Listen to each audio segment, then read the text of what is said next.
Welcome, everybody. Great. All right. Got it. Thank you very much, Brad. Appreciate that. Welcome and good evening. Thank you for joining the Fidalgo Dems and Democrats Zoom meeting. We're still on Zoom. And my name is Barbara Cooper, and I'm the chair of the Fidalgo Democrats. And the Fidalgo Democrats are an independent democratic association with a focus on education. And I'm going to have Sarah Peterson read the acknowledgement. Sarah, you still, there you are.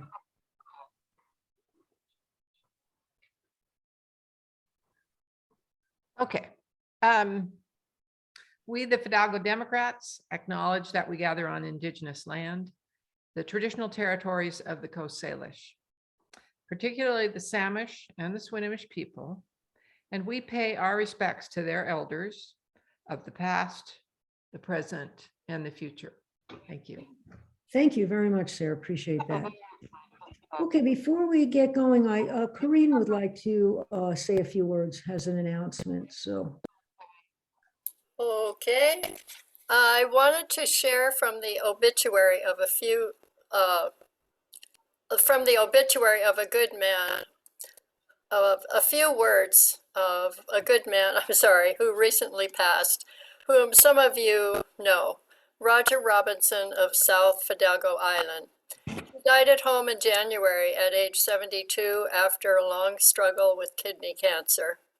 He was a Democrat and a strong environmentalist who worked for 40 years to save Fidalgo Island, South Fidalgo. The family home is above Rosario, a little house built by Roger's grandmother. Roger is survived by his wife, Jan Robinson, and their two grown children, Roman and Annalena. Thank you. Okay, thanks, Corinne.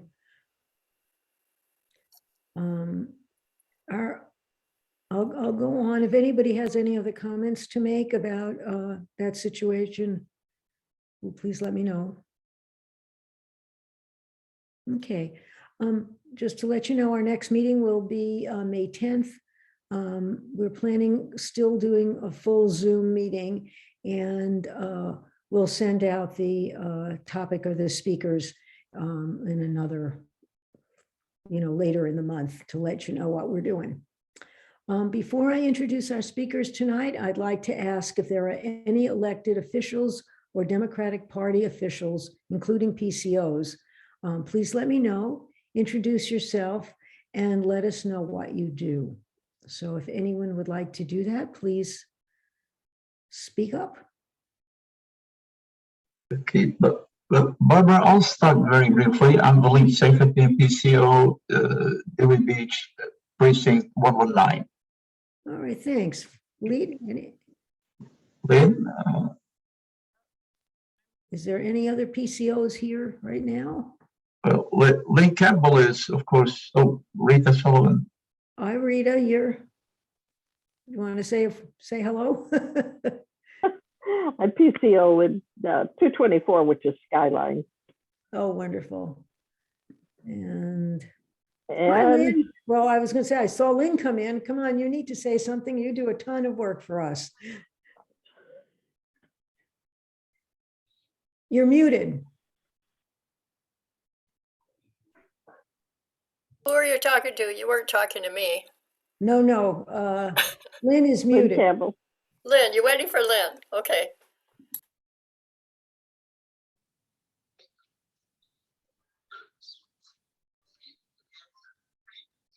Barbara? Yeah. Robert? Oh, I have to end it. Okay. Okay, I also, I wanted to thank Don Ambrose for the wonderful Skagit Democratic newsletter we get every week. Yes. Thank you. And the other person I'd like to thank, they're not here, but Carol and Rich Tamler, who do the Whidbey newsletter, which is always really very wonderful. And I don't know if anyone here is running for public office. If you are, just please introduce yourself. I don't see anybody, but I want to make sure we recognize people. Well, Jackie is busy processing property tax right now, but she is on her way home, and she will be rerunning this year. So she should be able to join the meeting here about halfway through. Great. That's wonderful. Yeah, we've had her here before. She's really great. So thank you. Barbara, I think Jackie doing an excellent job taking away our money. Right. So we'll let him know. And keeping track of it while she does it. That's really the hard part. So anyway, here, well, I'm going to mention a few things before the presentation. Our Zoom host is Brad Klur, who is Skagit Democrat Zoom support team, and he's handling the muting and unmuting and other technical issues. Once we get going, he mutes everybody so that we don't have a lot of background noise. And I'll explain a little bit more about muting and unmuting and hand raising later, although a lot of us have become so familiar with Zoom, it's sort of part of our lives now. The lead is going to be our co-host, so thank you very much. And as you see, the meeting is being recorded. Can you hear me? Oh, sorry. Yep. The videographer is Rita Sullivan, and Brad sends her the information, and she then sends it out in a few days after the meeting so that people who can't attend can view what's going on. So I'm going to start by reading a couple of things. We have Dave Paul and Alex Ramel were able to make it. Unfortunately, Liz Loveland and Deborah Lakhanoff were not able to. So I'm going to read a little bit about them just to remind you who they are. And we hope that in June that maybe they'll be able to join us. And this is from Liz Loveland. She's a senator. As a fifth generation Anacortes resident, action to preserve our natural ecosystem and protect the environment for the future generations remains one of my top priorities. This season, I championed the kelp forest and eelgrass meadow conservation initiative to conserve 10,000 acres of kelp and eelgrass habitats by 2040. These forests and meadows are a critical part of our ecosystem, not only by providing habitats for wildlife, but also by working to sequester carbon and relieve ocean acidification. I also sponsored legislation to ensure local jurisdictions can make use of the Commercial Property Assessed Clean Energy and Resiliency Program, helping move our state towards energy efficiency and seismic preparation. Both bills passed the legislature almost unanimously with strong bipartisan support to protect our natural environment and combat climate change. As our communities continue to recover from the pandemic and ongoing economic difficulties, it is also critical that we are showing up and supporting those most on the margins. Ensuring families have access to warm meals is the bare minimum. In this session, I championed SB 5785 to allow households that no longer receive support from the Temporary Assistance for Needing Families program to have access to transitional food assistance. Lastly, it is critical that our elected bodies look like the communities they serve. To make our democracy more accessible, I passed SB 5855 to allow candidates running for office to use campaign funds to pay for child and other dependent care.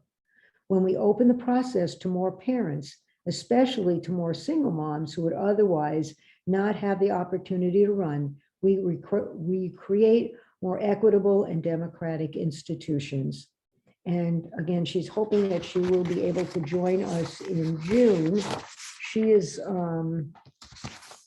very active and is on quite a list of committees: environmental, energy, technology. She's the vice chair, housing and local government, transportation, joint legislative audit and review committee, joint legislative task force on water supply, National Conference of State Legislators Agricultural Task Force. So she's a pretty busy woman, like a lot of our legislators. Representative Deborah Lackenoff represents the 40th district. She's inclusive in her decision-making process by listening to stakeholders, citizens, and government bodies. She's got her experience and capacity to work with vast parties on vast issues and get the job done. Sworn in the Washington State House of Representatives in January 2019, Representative Lackenoff is the only Native American woman to currently serve in the legislature. She is the vice chair of the House State Government and Tribal Relations Committee. She also sits on the Appropriations Committee and the Rural Development, Agricultural, Natural Resources Committee. And again, if all works out, we hope that in June, she'll be able to join us. Now, we are very lucky to have both Dave Paul and Alex Ramel joining us. And I can read a little bit of a biography on Dave. Dave, I'm going to read a little bit about you. I hope that's okay. And I think a lot of us know who he is. He represents the 10th Legislative District, and he grew up in Enumclaw. His father was a shop steward, and his mother was a paraeducator and small business owner. He graduated from Seattle University and then earned a master's degree from Miami University in Ohio and a doctorate from the University of Illinois at Urbana-Champaign. He's an experienced educator, and he taught higher education for over 20 years, most recently helping students at Skagit Valley College, where he served for 12 years. He is currently the Director of Community Relations, has a background in helping non-traditional students navigate a changing employment landscape, and he serves on the Island County Economic Development Council. In addition to his experience with higher education, he's got experience with pre-K through 12.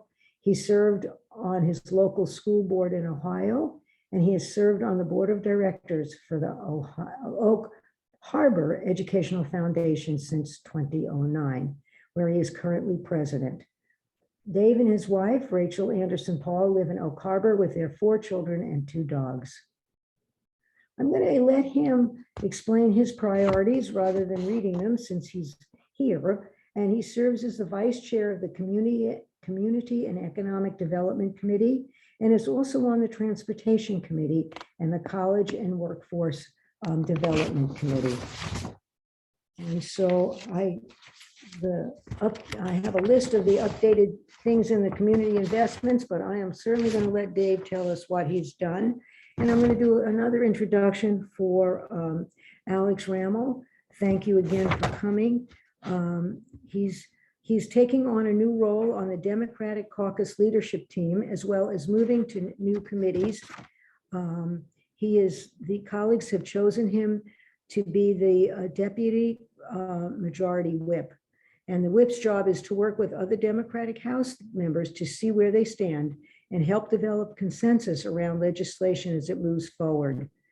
And this has given him an opportunity to work with Democrats from unique and diverse districts across the state to get on the same page and make sure that our democratic values can advance. He's joined the Environment and Energy, Finance and Transportation Committees. So that is my introduction to our legislators. We are incredibly lucky in the 10th and 40th to have this quality of people. So thank you, all of you, but thank you particularly to Alex Ramel and Dave Paul for coming tonight. So I'm going to turn the meeting over to them and let them update us on what's going on. So I don't know who would like to start. How about Alex? I'll just randomly pick someone. Well, thank you so much for the invitation to be here tonight. This is one of the fun parts of the job, because we get to talk about the things that we got to be part of accomplishing. And so I really appreciate the chance to come and connect. And so Dave, I don't know if you and I have done one of these before. I've got kind of a little checklist of things that I have been talking about. That's kind of all of the stuff that we got done this legislative session. If Barbara's okay with it, I might let you go first, and then I'll just sort of back clean up on any of the other items that aren't on your list of things to talk about. How's that work for you? That sounds great, Alex. I really appreciate it. So thanks everybody for hosting us this evening. It's so nice to see folks and really appreciate all the great work the Fidalgo Democrats do to support civic engagement and civil discourse in our community. You know, it is an honor working with folks in the 40th district. And we also work very closely with folks in the 42nd, Sharon Shoemake and Alicia Rule, and making sure that we're helping to promote healthy and thriving communities across Northwest Washington. And I think I'll be curious to see what Alex talks about as well, but we really have accomplished so much in the 4 years I've been in office. Alex and I have been working together for 3 years. And, Alex and I serve on transportation, and we have focused so much on ferries. I know how important that is, both for Fidalgo Island, but also for Whidbey Island. A really historic transportation budget this year that finally addresses the needs we have on ferry capitalization, that we are going to need a lot of new boats over the next 25 years to help make sure that we have folks being able to get to the San Juans and to Clinton and Port Townsend. That transportation budget is also historic because it, for the first time, is prioritizing, sorry, my dogs are going bananas. It's prioritizing getting people moving and not necessarily cars. So we have historic investments in transit, in bike and pedestrian mobility. I'm somebody who loves to walk, and it's just increasingly clear that our communities, many of our communities, are not set up to be friendly for walkers and for our kids to be able to get to school safely. And for the first time, our transportation budget is addressing those. We focused a lot on affordability. That has become such a big issue with the rising cost of living.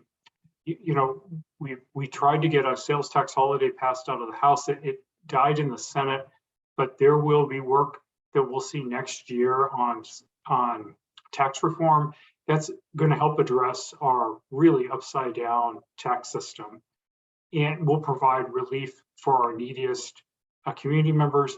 Also is going to provide relief, I think, for small businesses with their business and occupation tax system, which is completely screwed up. Highly technical political science term there.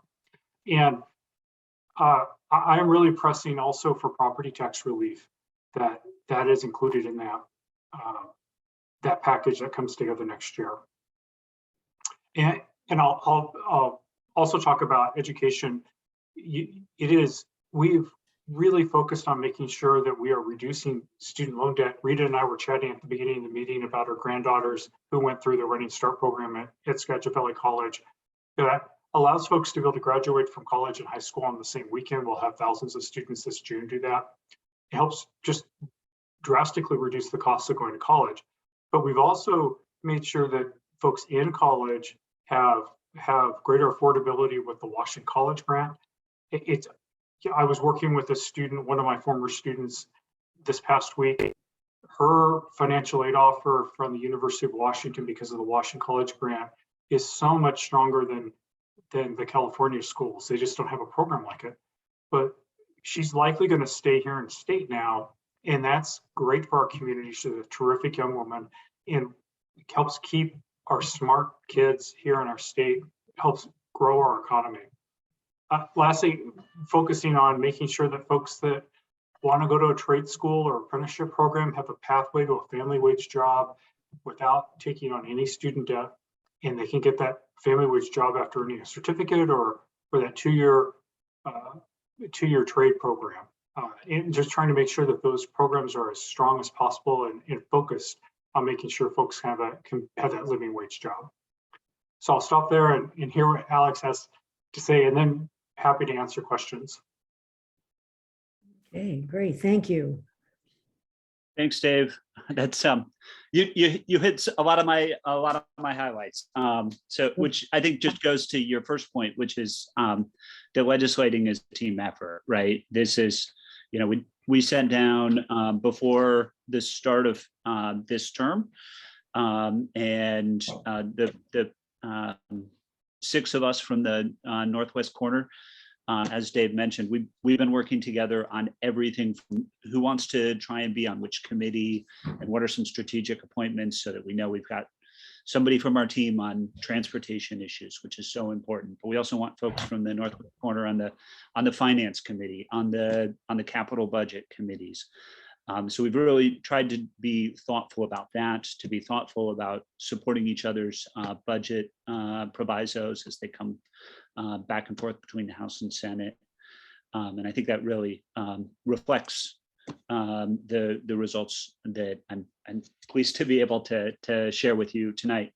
Dave did a great job hitting some of the highlights from the transportation budget. The only thing on there that I also really want to emphasize that is, I think, really important, and it came from listening sessions that House Democrats did around Washington State, which is investments in maintenance for our existing roads and bridges rather than new construction. And so for the first time, we prioritized $3 billion from our $16.9 billion budget for that, for the maintenance, which is an environmental priority, reusing and making sure what we have stays good. It's also the best thing we can do for job creation. There's a lot more work in maintaining than in building new roads. On housing, would just emphasize we're successful this year in supporting Community Land Trust budget proviso to help grow community land trusts for more parts of Washington State. That's something that's important to me because it's been important to me and my family and our economic well-being. And so I'm excited to see that passed along to that we can use experience to pass along that benefit to more and more people in Washington State. I would also just say, in our budget, we put a lot of money into rental assistance last year, more than or nearly $1 billion, and most of the rest of the way to $1 billion this year, to make sure that folks who have been struggling during the pandemic for any of the number of reasons that folks have had trouble getting to work, getting back to work, trying to work with kids who can't get reliable school or daycare, all of those challenges have made it difficult for people to pay rent. And I think one of the things that we know about housing is that it is far more cost effective to help people stay in their home than it is to help them get back on their feet after they've lost it. And so I'm excited about and proud of the investments that we've made in rental assistance. On climate policy, would just mention a couple of priorities. Dave already talked about the big one, which is the transportation package and those investments in mass transit and safe routes to school and bicycle and pedestrian. It's one of the biggest climate bills that Washington State has ever passed, and certainly one of the biggest investment we've ever made in climate policy. We also did some important pieces on methane and dealing with methane coming from our landfills. We enabled the clean fuel standards, which will mean that our refineries here in Washington State will be incentivized and encouraged to steadily improve and move to cleaner and cleaner fuels. And I was excited to look a little bit further out into the horizon and work on green electrolytic hydrogen, which, if you're not deep in literature on clean energy, all of the really hard stuff to do as we think about decarbonizing our economy, transoceanic shipping, high heat industries like steel, heavy trucking, peak electric loads for when the sun isn't shining and the wind's not blowing. All of those things have applications in hydrogen. And I think we can make Washington State a national leader in growing our hydrogen economy. And we took some big steps on that this year. I'll just mention 2 other topic areas and then excited to dig in and hear your questions and priorities. One of the things that was important to me when I first decided to run was working on gun violence prevention. It's the only thing my son talked to me. It's the only thing my son has ever lobbied me on. He said, you know, if you're going to run for office, you got to make a commitment to me that you're going to vote for gun violence prevention. And that's the most important campaign pledge I've been able to fulfill this year, voting to ban high capacity magazines in Washington State. In addition to that, we were also able to pass legislation to control and to require registration for ghost guns, basically 3D printable guns, and to prevent open carry at public meetings like school board meetings, which seems reasonable to me. I was surprised to learn that wasn't already the rule. And then I also just want to highlight a few important things we did for our workforce. We created a pathway for our legislative staff to organize. And if they choose to create or join a union, our legislative staff work incredibly hard, and I think we ought to honor them by allowing them to organize and make sure that they're able to advocate for the best workplace that we can create. We did a lot of work to expand apprenticeship programs and apprenticeship utilization in the legislature this year, which is important priority, as Dave will tell you, for developing the future generation's workforce. And then we also took, I think, really important steps on tax policy to make sure that when we're investing in trying to create jobs, with tax discounts for new industry, green industry, for data centers in rural parts, especially Eastern Washington. When we're making those investments and giving companies a discount on their tax bill, we want to make sure that there's clawback provisions if they're not creating good jobs. That those jobs should be prevailing wages, that there should be apprenticeship programs for those jobs, that there's project labor agreements, all of those kinds of standards. I think those are important steps. I'm excited to work on that policy this year. As you can tell, I think we've got a lot of great stuff for Democrats to run on as we move into the next part of this year. Looking forward to stepping up to that part of doing this job, working alongside Dave and my colleagues in the 40th and the 42nd on that. And I'll push pause on me talking and happy to dig in and listen to your questions. Okay, well, what I'm going to do is before I get questions, here's the guidelines. I'm going to ask folks to either have one question or make one comment, and I'll call on people in the order of when they raise their hands. If you have another question or comment, I'll come back to you later. And we're asking people to just be brief so that we have time for everyone. Hand raising, I'm not sure if there's any problem with some of you. At the bottom of your screen, there's a little emoji. It's a little circle with a little smile, and it says reactions. And if you click on that, you'll see a hand raising, again, a little hand raising emoji. It looks like that. And you might want to use that if you can. And the only reason I suggested is that if you use that, you go to the front of the line. And so then I know for sure who's in my order, because everybody is not on my screen. So if you just raise your hand, I might miss you.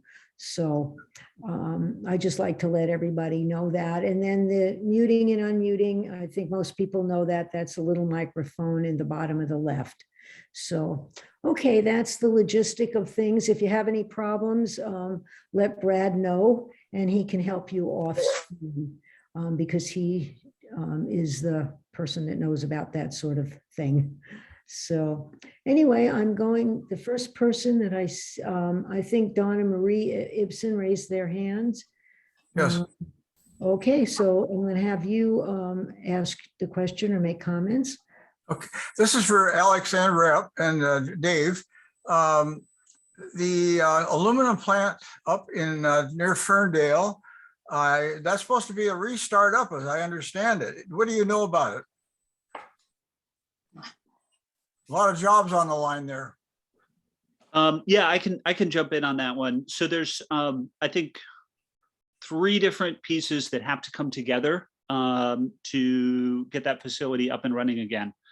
The first is that they need to come up to sort of modern standards with what's called a point feed upgrade. It's basically energy efficiency for an aluminum smelter.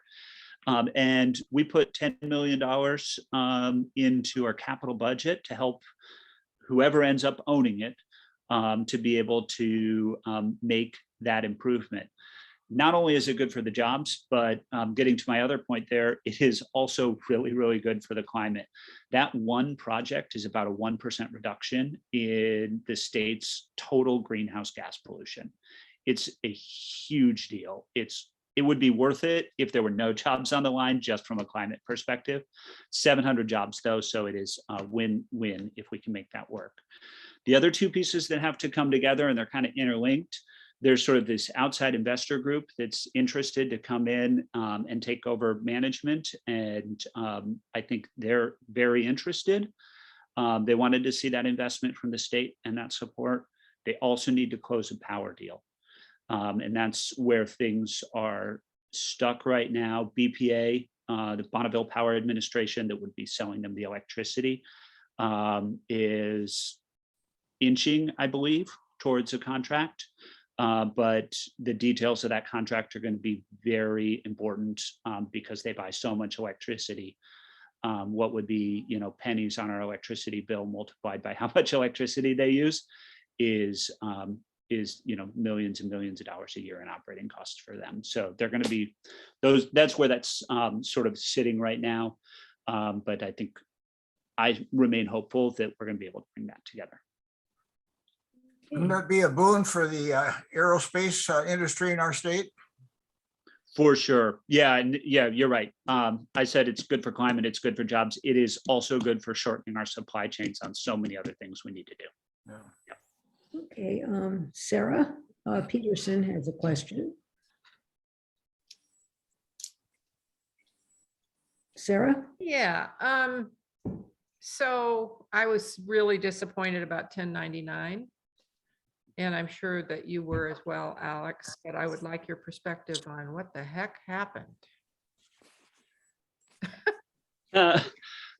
So just background for those that weren't following the details on this, 1099 is important legislation that would require our cities and counties to incorporate planning for climate change, both reducing pollution and preparing for things like flooding and sea level rise into our required growth management act plans. And that bill was passed out of the House twice, once last year and again this year, and then sat in the Senate for most of the session. Got pretty watered down. Then it went back to conference committee. Senator Lovelit was on the conference committee and helped turn what was a watered down bill back into a good bill that had the votes to get out of the Senate. It got out of the Senate on the morning of the last day, and at 8 o'clock, and I assumed that meant we were done, we could pass it out of the House. I knew we had the votes. And the Republican, at like 8 o'clock at night, I realized that the Republicans were just going to talk and talk and talk and run out the clock. I still don't know whether if we had planned this agenda for the last day around preventing that Republican tactic, could we have beat them? Or was there already, or were we already out of time at that point? I mean, I'm kind of joking when I say it, but the best thing I can learn from that is trying to pass your bill in the first 59 days of the session. It was heartbreaking. I went home instead of celebrating the close of the session, I went down to my office, yelled at the wall for a few minutes and went home. It was heartbreaking. Thank you for your efforts. We'll try again, right? We will get it passed next year. I'm absolutely committed to that. Davina Dewar, she was more heartbroken than I am and is now more determined than I am. Thank you. Thanks. Andrea Dahl. Great. Can you hear me? Yeah, we sure can. Thank Oh, you. great. First, I want to just tell you both that you've just done a tremendous job. And I'm just so pleased that you're there representing us. My question has to do with the next election coming up. And I'm wondering about the backlash from the Republicans that we're worried about that on a federal level. Are progressives being too progressive or liberals being too liberal? I mean, I would like to ask both of you to give me or give us kind of a preview or what the challenge you think see coming up in the next election. Get me on there. You want to take a first run at that one, Dave? Sure, Alex. So, I think it's going to be a tough year. It's always a tough year for the party in a midterm election, the party of the president always has a harder time. We've done some tremendous work, and I think our federal legislators have done some tremendous work, especially given those narrow majorities, a tie in the Senate and a narrow majority in the House. Our friends across the aisle are going to run on things like public safety. I think our public safety record is very strong. Alex and I voted to raise trooper salaries by 10% to help make trooper pay more competitive across our state. We've worked very hard to make sure that our law enforcement community has access to mental health and behavioral health professionals. And the law enforcement officials I'm working with that are serving our district, our counties, are working tremendously hard to help have alternatives to jail for folks that are dealing with addiction or a mental health crisis. And you can't talk out of both sides of your mouth and say, well, we're going to support law enforcement, but we're not going to support having those tools for law enforcement to be able to keep our community safer. And so we voted to help improve our 911 system. And for the first time, we're treating our 911 first responders as first responders and not just clerical positions, which is what they've been classified as for my entire life. And we've got a new 988 system that's going to help folks that are in a mental health crisis be able to get access to a counselor or get services to help with suicide prevention. I think all those are tremendously important for public safety. And we'll need your help getting that message out that we'll need your help you talking to friends and neighbors about the good work we've done and our commitment to making sure our communities, everyone in our communities is safe.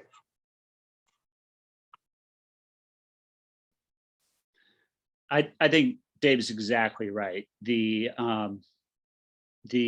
Republicans' first, second, and third talking points are all going to be about public safety, crime, homelessness, and the fear that they can stoke up among folks about those important issues that I think will be exploited for political purposes. And Dave's exactly right. The midterm elections are likely to be particularly difficult for Democrats when you average numbers across the entire country. But the other thing that's always true in midterm elections is that there are some states, some counties, some communities that buck the national trend. And that's because there's no sort of magic to why the president's party does less well. It's because when the president's a Democrat, Democrats are a little bit more comfortable, a little bit less engaged.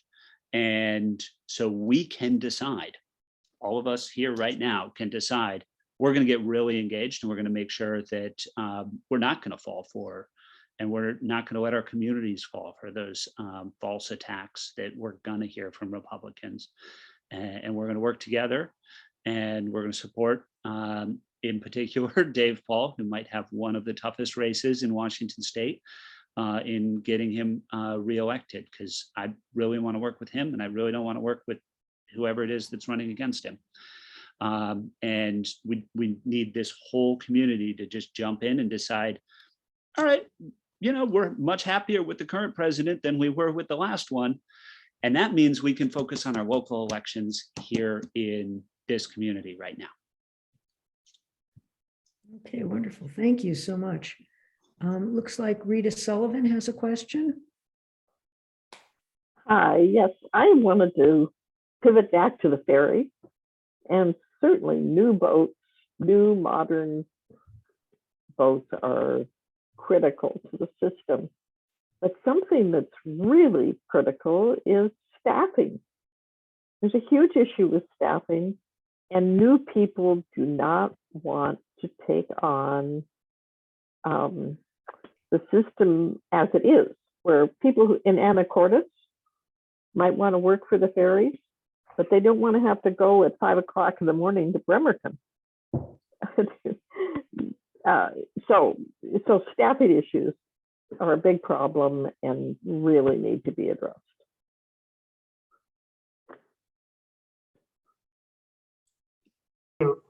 So I'll jump in. Yeah, so first, Rita, thank you. And, Senator Loveland and Alex and I have worked really hard to resurrect the Ferry Caucus and have worked very closely. Senator Loveland deserves a ton of credit for her work to put the ferry legislators, to get the ferry legislators together and get them front and center in the transportation package. So we have also been sounding the alarm over our workforce issues within ferries. So Senator Loveland was bringing this up last summer, that we were going to have, because of retirements and COVID, that we were going to be short-staffed this fall if we weren't careful. Normally, folks are laid off in the fall, and we really throw a fit. There cannot be any layoff notices in the fall, and we needed every single worker and more. The new budget has much more for recruitment and training and retention of ferry staff. We have a budget proviso I wrote in the transportation budget to help get our community colleges and universities involved. And for folks living in Anacortes, that training's in Seattle. They have to be there 8 in the morning. But we've got community colleges nearby that they could stay at and get that training complete and not have to worry about commuting. And it wasn't very expensive. In fact, the community college were very reasonable with the costs. Really cost-effective way of, I think, getting folks connected. We're also working with the Skills Center in Mount Vernon and Anacortes to work so that we are connecting students with summer ferry jobs, and then they can go to Skagit Valley College or other community colleges and get their 2-year degree while working in the summer for the ferry system. And then after 2 or 3 summers, they're going to have seniority to be able to get a good route that they want. So it's those kind of common sense things. We got folks together in the governor's office who had never met somebody from ferries and Career Connect Washington at the same time, and got them in the same room to put their heads together about ways of helping to get our next generation of ferry workers in training. Alex, Alex was right there with all this. The only thing I'd add is the certifications. So I went out and talked to, had a chance to kind of go down in the engine room and talk with the officers and really understand, just kind of, what's going on with, why is it so difficult?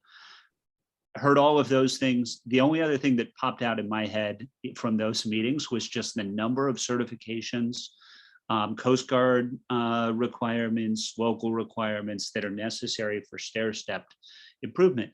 And those are training time. You need hours. and then you have to pay money to sort of take a test and then pay more money to get the certification for each of, and there's many for, depending on sort of which part of the career track you're on for these. And that's all just has historically just been up to folks' individual expenses, which is, a disincentive to take this on, to try and move up, to try and gain skills and become a better employee for the ferry system. So going into the future, we're going to see the Washington State ferries splitting costs, they're sharing costs, and all of that's effective immediately this year, because Rita, you are 100% right. It is like that is the limiting factor on ferry service right now is the crew. The ships, that's a problem we're going to deal with, a few years from now if we don't get them built. But the problem right now is staff. Thank you. All right, thank you both for answering that. It looks like Don and Marie Ibsen have a question again. Actually, I think Shay's next and then we'll go after. Oh, okay. All right. Okay, Shay, have you raised your hand? I did. Can you hear me? Yeah, I did. It's not showing up on my computer. Sorry about that. That's okay. Alex and Dave, want to add my thanks for all of the really good work you've done, especially this past session, and how responsive you've been to the community. I've probably had a little more to do with Dave than you, Alex, but every time we ask, Dave says, sure, what can I do for you? Anyway, my question is, you've each managed to pick up an opponent, and Dave's, the other seat in the 10th, now has a really good Democratic candidate against a Republican incumbent. You obviously cooperate very well, the two of you. You work together, even though it's two different districts and not completely the same issues. Can you talk at all about your opponents and about Clyde and what strategies you might have and how we all can help you? Yeah, thanks, Shay. And thank you for the kind words. It's really been wonderful getting to know you over the last 4 years and the work you're doing with the Anacortes Family Center, which I truly thank you for introducing me to Dustin and that great work. And we've helped connect Anacortes Family Center with some of the groups like Habitat for Humanity Island County to talk about ways that we can have a model like that on Whidbey Island. So Shay, I don't know my opponent very well. I'm not sure I've ever met her. Although our daughters may be on the same golf team, we just realized today at the high school. But and Clyde is a terrific candidate who is working his tail off. It seems like every time I turn around, I'm running into Clyde either in person or in a virtual meeting. He is a vet who has finished up his law degree, I believe, and has really integrated in our community and again, working his tail off. And I think you can see that with his fundraising.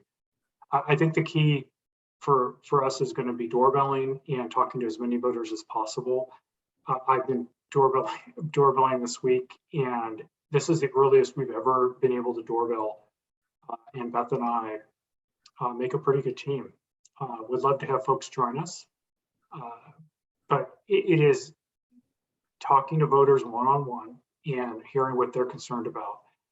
And folks are concerned about cost of living, but they're also concerned with education, and that is coming up as much as cost of living is. We're talking to voters. And the 40th is a pretty safe district. I really appreciated how folks in the 40th have donated their time and treasure to help folks in the 10th, and I hope folks can continue to help us out here in the upcoming election. Okay, thank you. 100%, Dave. That is my my deepest desire for my campaign is to be able to turn around and put as much time and energy into making sure that you're back with us, that Sharon Shoemake helps us add a new Democratic senator, and that we hold on to the House in the 42nd district at the north end of Whatcom County. Shay, you asked about my opponent as well. And I don't know if folks know, Trevor Smith has jumped in to run against me. Trevor is a Democrat. So the shape of my race is a bit different. And Trevor is somebody I know, respect. He lives 3 blocks from me. I like him. We've gone out for beers together.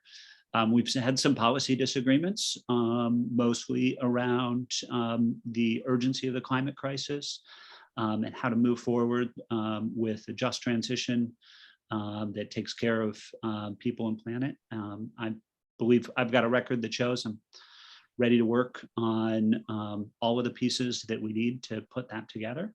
And I'm looking forward to a robust discussion with Trevor and other folks during that campaign trail.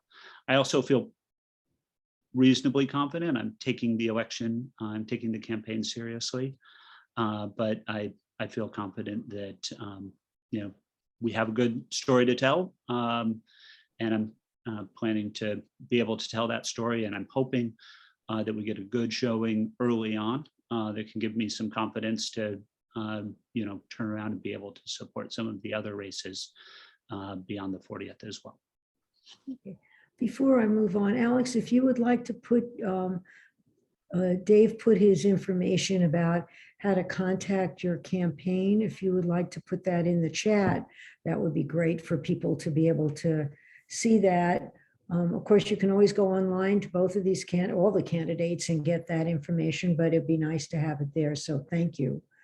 I see two more people. Can I go next since I reminded you Shay was next?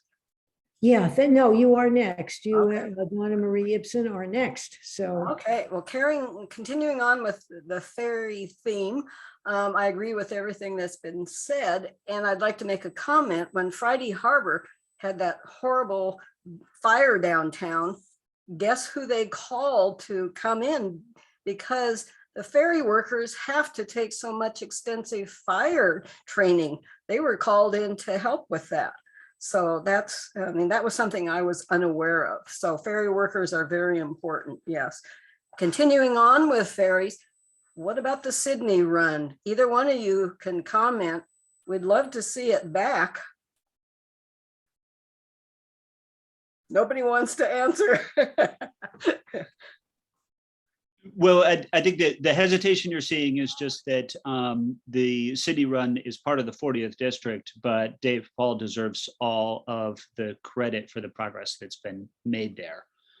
I will let you talk about it, Dave, even though it's technically in my district. Yeah, it's really challenging because we have only 2 spare vessels in the summer, and so it's the Washington State Ferries has made that the last priority for returning to service, and I know that's really challenging for our community, but right now we've seen the effects of having 4 or 5 runs with not enough boats running right now because of ferry personnel. We have in the long term, we had an amendment to the budget last year to find out what it would take to get a second vessel with that Coast Guard certification. And I think it's SOLAS is the acronym. And so that we've got that information already as we're retrofitting a vessel or going to build one of the new ones to have that SOLAS certification. But it's Maria, it's challenging right now. And I think that the ferry system has already essentially said it's not coming back this summer. Yeah. Well, thank you. Yeah. okay. Sorry, Dave, I didn't mean to put you on the spot on that, but I did just want to make sure everybody knew that when you say we haven't had an amendment to support that study, Dave wrote and introduced on the floor of the House one of only a few budget amendments that was accepted to make that happen, so that we could get the study done, so that we can figure out how do we actually get that second vote back. Okay, thank you. Sarah Peterson, you're next. This is another climate-related question about the last session, which is that the Lorraine Loomis bill really got a lot of bad press. And that press suggested a big conflict between farmers and the healthy streams. And I'd like to know your perspective on where that might be heading next, whether it's going to be proposed in a similar version. I know it's not your bill, but whatever, either of you can contribute to thinking about that for the future. Sure, and just so folks know that that bill was governor's request legislation that Deborah Lukanoff was the prime sponsor on in the House.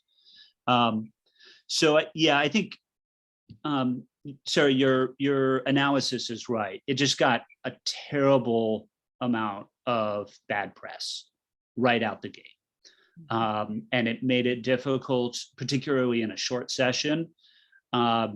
When something, it's hard to, when you kind of put an idea out there and then you want to change it, but there's already a narrative about what it was. It's too bad that, I think they put a wish list together from the governor's office. And I think a little more sort of prioritization, particularly in a short session, would help with that. I believe in a long session with the strong Democratic majority. We have a commitment to saving salmon. But doing that right will mean making sure that those farmers that would be impacted by those wider buffers and other landowners, we need to make sure that we understand what everybody's voting on there. And there just wasn't enough time to really dig into those details this year. That's my perception of what happened to the bill. Okay, thank you. I don't see any other hand raising. If there is somebody and I'm not seeing it on my screen, please jump in and let me know. Are there any other questions or comments that people would like to make? That please raise your hand if you want to, or to let me know. Is there any? Oh, I see Valit. Valit, do you want to jump in here? Yes, hi, Barbara. I just want to thank both Dave and Alex for joining us this evening. I really appreciate all their efforts, and especially I'm pleased to hear that the budget is focusing more on fixing the bridges and the roads rather than trying to build the new ones. I think that's a very pleasing one. And with that, if you don't mind, I'm going to turn it over to Lynn. She is going to do a 5-second advertisement about our gala. Okay, that's perfectly fine. Lynn? I'll see if my microphone works. Does it work? Yeah. You can, oh, good. Sorry about the earlier interruption. No problem. Well, I'm excited to announce that we are going to have our in-person gala June 4th. Fully vaccinated. You have to be fully vaccinated, and proof of that is required. It's a buffet this year due to staffing shortage. However, we're going to try and have volunteers on hand to serve the disabled and elderly who find it difficult to get up and get a meal from the buffet. So if you're interested in volunteering, please let us know. There is a meet and greet from 4 to 6, and we want all of our candidates to be there, and make sure your membership is up to date in Skagit County Democrats, because on June 5th is the big member endorsement meeting, and we need to endorse all these great candidates. So that's my quick announcement. Thank you for giving me the time. Oh, you're more than welcome. Thank you for all you do, Lynn. It's Well, thank you for all you do. so. Anyone else have, oh, there's Dave Paul. I've got to run here in just a few minutes. Okay, But I wanted to also say that, it is really an honor to serve with the delegation from the 40th. And, Senator Lovelett and I each sponsored the derelict vessel bill in the House version into coming across the finish line. But Liz worked very hard on that bill, and really pleasure working with the Department of Natural Resources with Hillary Franz and her staff on that bill. And really a terrific group of folks working together, and I can't thank them enough for all their work. And Lynn, I will be at the gala. It is my favorite event of the year. Hey, I forgot to thank you, all of you, for your hard work, and I thank you, as we all do. You've been working incredibly hard and getting some important stuff passed, so thank you. right. We have another question from Don and Marie Ibsen. Yeah, Lynn, you didn't mention where that banquet's going to be held. Oh, it's at the Swinomish Casino. Okay, same as before. Yeah. Yep. Okay. All right, and looking here, Candace Conacher, Candace Conacher has her hand up as well. What's the date of the gala? June 4th. The gala begins at 7 p.m. The meet and greet goes from 4 p.m. to 6 p.m. And like years past, it's held outside on the patio. Yeah, I'm excited. Yay, finally. Okay, an in-person event. Any other questions or comments? Okay, I don't see any other raised hands. Again, if I missed right at the moment. Oh, okay, David Brunson. Looks like we have a raised hand there. David? I can't believe you did that.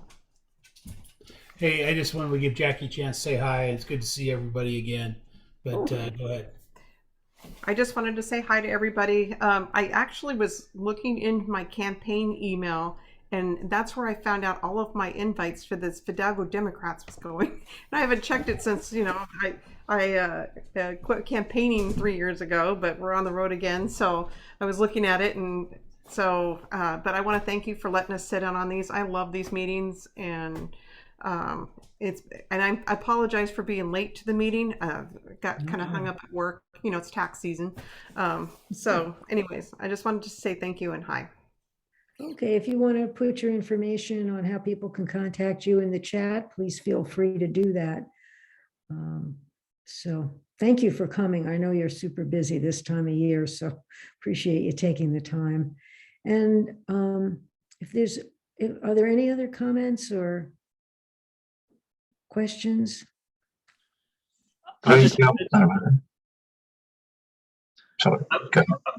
Sorry, I was just going to jump in and say thanks so much for pulling this together and for inviting us to come and connect with everybody. It's one of the most important parts of this job is making sure we're hearing what folks' priorities are and understanding the ideas and the needs in the communities that we're supposed to be serving. And you're really helping us do that job better by putting these together. Thank you for doing that. Oh, you're welcome. Look forward to when we can do it in person very soon. Yeah, me too. Yeah. So I want to thank both of our representatives from coming, Dave Paul, Alex Ramel. If people would like to help with their campaigns, the information is in the chat. But if you Google either of their names, you can click on what you need to know as well. And you get a lot of information about our legislators from doing that as well. They're really busy, active, involved people. So we're incredibly lucky to have, both of you here, but the 40th and 10th are just doing an amazing job. So thank you so much. And really appreciate you taking the time. I know you're really, really busy. So much, much, much appreciated.